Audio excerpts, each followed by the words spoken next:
Guys can you imagine कि कुछ लोग समुद्र के सबसे डीपेस्ट पॉइंट यानी मैरियाना ट्रेंच में फंस गए हो जहाँ का अंडर वाटर प्रेशर बहुत हाई है और उन सब के पीछे कुछ भयानक अनआइडेंटिफाइड क्रिएचर भी पड़े हुए हैं। तो ऐसी सिचुएशन में वो सब अपनी जान बचाने के लिए क्या करते हैं वो हम जानेंगे इस मूवी रिकैप वीडियो में। So watch out, spoilers ahead and have fun.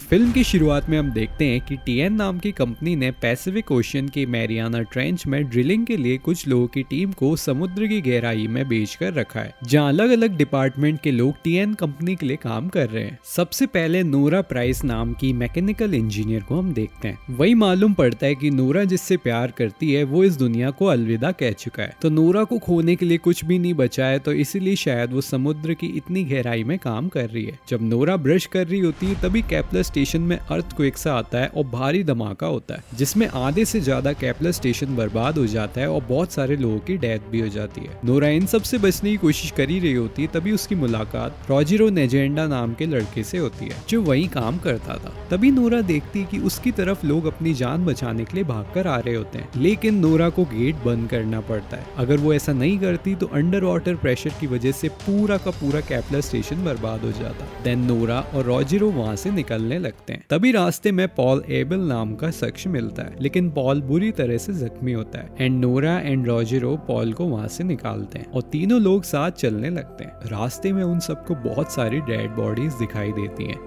जो इस तबाही में मारे जा चुके हैं, लेकिन अफसोस वे उन्हें बचाने में कुछ नहीं कर सकते थे। फिर तीनों लोग वहां से निकलने लगते हैं और फिर सब लोग सेफ जगह पे पहुंच जाते हैं। वहीं पर उन सबका कैप्टन ल्यूसियन मिलता है जो एक गेट के अंदर लॉक था, लेकिन नोरा को उसका सीक्रेट पासवर्ड मालूम होता है और नोरा अपने कैप्टन को फाइनली निकाल लेती है। देन सब लोग केपलर स्टेशन के कंट्रोल रूम में जाते हैं जहाँ पर पहले से दो लोग मौजूद थे, जिसमें एक लड़की एमिली जो कि बायोलॉजी रिसर्चर है और एक लड़का स्मिथ जो कि इंजीनियर होता है। अब ये टोटल 6 लोगों का ग्रुप बन चुका होता है और सब लोग वहाँ से जिंदा बाहर निकलने का रास्ता ढूंढ रहे होते हैं। नोरा जब हेल्प के लिए सिग्नल भेज रही होती है तो कोई जवाब नहीं मिल रहा होता है, मिलेगा भी कैसे क्योंकि पूरा का पूरा कम्युनिकेशन सिस्टम कोलैप्स कर चुका था। फिर कैप्टन ल्यूसियन कहते हैं कि हम सबको प्रेशराइज सूट पहनकर रोबैक फैसिलिटी जो कि यहाँ से 1 मील नीचे है वहाँ पहुँचना है अगर हम सबको जिंदा रहना है तो। लेकिन गाइज ये काम इतना भी आसान नहीं था क्योंकि उन सूट में इतना ऑक्सीजन नहीं था कि वो सब 1 मील डिस्टेंस कवर कर सकें। लेकिन फिर भी सब लोग हिम्मत करके जाने लगते हैं और साथ में एक फ्लेयर गन भी रख लेते हैं। फिर सब लोग वहां से निकलते हैं। वहीं पर रॉजिरो के सूट में कुछ खराबी होने की वजह से अंडर वाटर प्रेशर में उसके बॉडी के चिथड़े उड़ जाते हैं। ये देखकर एमिली काफी घबरा जाती है और ल्यूसिन भी कहता है कि मैंने ऐसा भयानक मौत होते हुए आज तक कभी नहीं देखा है। लेकिन अफसोस उन्हें रॉजिरो को वहां पर छोड़कर जाना पड़ता है और वो सब वहां से आगे बढ़ते हैं। तभी उनको बाहर से एक सिग्नल मिलता है। ल्यूसिन कहता है कि बाहर अभी भी कुछ लोग जिंदा हैं जिससे हमें जाकर बचाना चाहिए, लेकिन बाहर जाना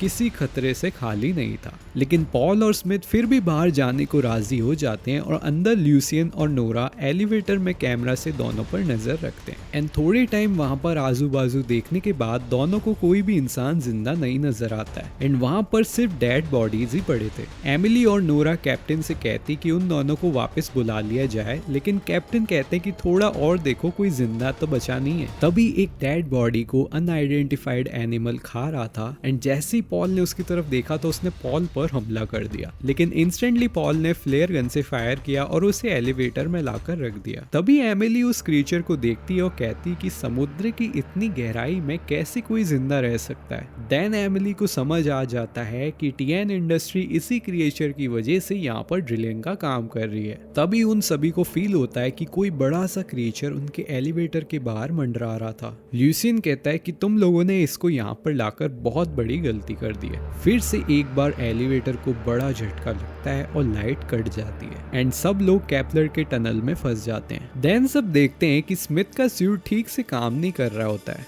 जिससे स्मिथ को सांस लेने में बहुत प्रॉब्लम हो रही होती है। लेकिन स्मिथ को वो ऐसे ही मरता हुआ छोड़कर नहीं जा सकते थे और फिर सब लोग स्मिथ को वहां से निकाल लेते हैं। तभी एक क्रीचर फिर से पॉल पर हमला करता है और पॉल का सूट पूरी तरह से खून से भर जाता है और पॉल की वहीं पर मौत हो जाती है। एंड देन इंस्टेंटली एक और क्रिएचर आता है जो स्मिथ को अपने साथ खींचकर बहुत दूर ले जाता है। नोरा और ल्यूसियन स्मिथ को बचाने जाते हैं, लेकिन अफसोस कैप्टन नोरा को बचाने के चक्कर में अपनी जान की सैक्रिफाइस दे देते हैं, जिसकी वजह से नोरा को बहुत ही दुख होता है। फिर नोरा आगे बढ़ती है और शेफर्ड स्टेशन में पहुंचती है, जहां पर कैप्टन पहले काम किया करते थे। वहां नोरा को ऐसा लगता है कि कैप्टन को क्रिएचर के बारे में पहले से ही मालूम था। नोरा वहां के कंट्रोल रूम से अपने साथी को हेल्प के लिए सिग्नल भेज रही थी, लेकिन किसी का कोई जवाब नहीं मिलता है, जिससे नोरा बहुत ही निराश हो जाती है। और एज यू नो, नोरा का ऑक्सीजन भी वहां पर खत्म होने वाला है। तभी नोरा को वहां पर एक सूट मिलता है जो पूरी तरह से प्रेशराइज्ड होता है और उसमें ऑक्सीजन भी अच्छे अमाउंट में होता है, जिससे नोरा को कुछ उम्मीद बचती है कि वो आगे रोबैक स्टेशन तक पहुंच सकती है।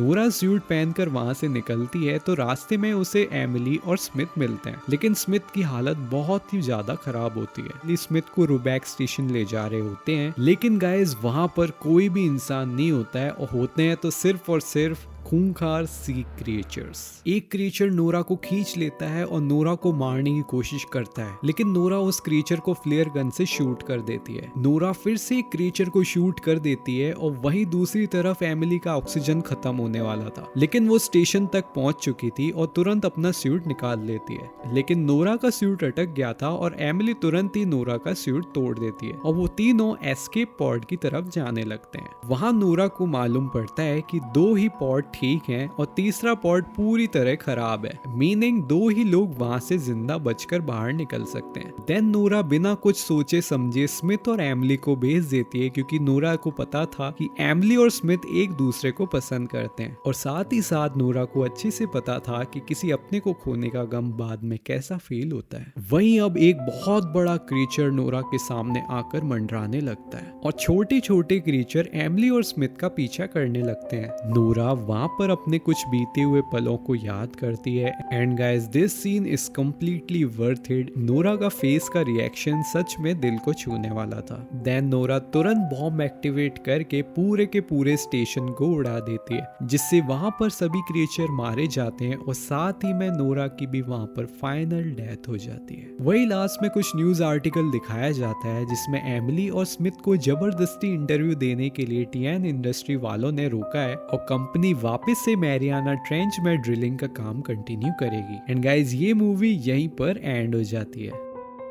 दोस्तों, अंडर वाटर मूवी का एक एक सीन सस्पेंस से भरा हुआ है, एंड ये मूवी इंसानों की ग्रीड को भी हमारे सामने दिखाती कि अब वो समुद्र के अंदर भी फैक्ट्रीज लगा लगा कर एनिमल्स एंड एनवायरनमेंट को डिस्ट्रॉय कर रहे थे। तो गाइज, आप लोगों को मूवी की स्टोरी कैसी लगी मुझे कमेंट सेक्शन में जरूर बताना, एंड हाँ, don't forget to subscribe to our channel, ठीक है, and press the bell icon for regular update, ठीक है। तब तक के लिए take care, bye bye, and मिलते हैं नेक्स्ट वीडियो में।